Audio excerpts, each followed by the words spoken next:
নতুন চেহারায় atlas.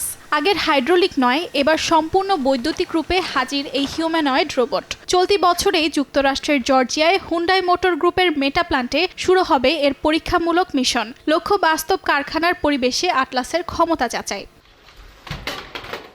Boston dynamics বলছে, কারখানার ব্যাক ব্রেকিং কাজ, ভারী যন্ত্রাংশ তোলা বা দীর্ঘ সময় একই অবস্থানে দাঁড়িয়ে থেকে কাজ করার মতো অস্বস্তিকর ও ঝুঁকিপূর্ণ কাজগুলো আটলাস করতে পারবে অনায়াসে। এছাড়াও মানব রোবটটি কৃত্রিম বুদ্ধিমত্তাও ব্যবহার করতে পারবে বলে জানায় সংস্থাটি। আমরা সবাই আশা করি যে ভবিষ্যতে রোবট হয়তো ঠিক অ্যাটলাসের মতো না হলেও অ্যাটলাসের মতো ক্ষমতা সম্পন্ন রোবট একদিন আমাদের বাসা বাড়িতে থাকবে। তবে আমরা ধরে নেই সেটা এখনো অনেক দূরের বিষয়, কারণ এমন সিস্টেমগুলোর জন্য পারফরম্যান্সের মান অনেক ভালো হতে হবে। এখানে নিরাপত্তার বিষয় আছে এবং বাসার কাজগুলো ঠিকভাবে করতে পারার জন্য প্রচুর জেনারেলাইজেশনেরও প্রয়োজন হবে।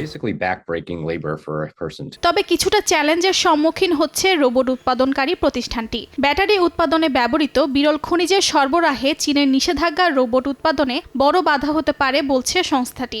এপ্রিলের শুরুতে যুক্তরাষ্ট্রের ওপর চীনের পাল্টা ব্যবস্থা হিসেবে এসব রপ্তানি নিয়ন্ত্রণে আনা হয়। ফলে অস্ত্র, মোবাইল কিংবা রোবোটিক্স ব্যবহৃত এসব খনিজ উপকরণে সংকট তৈরি হচ্ছে পশ্চিমা দুনিয়ায়।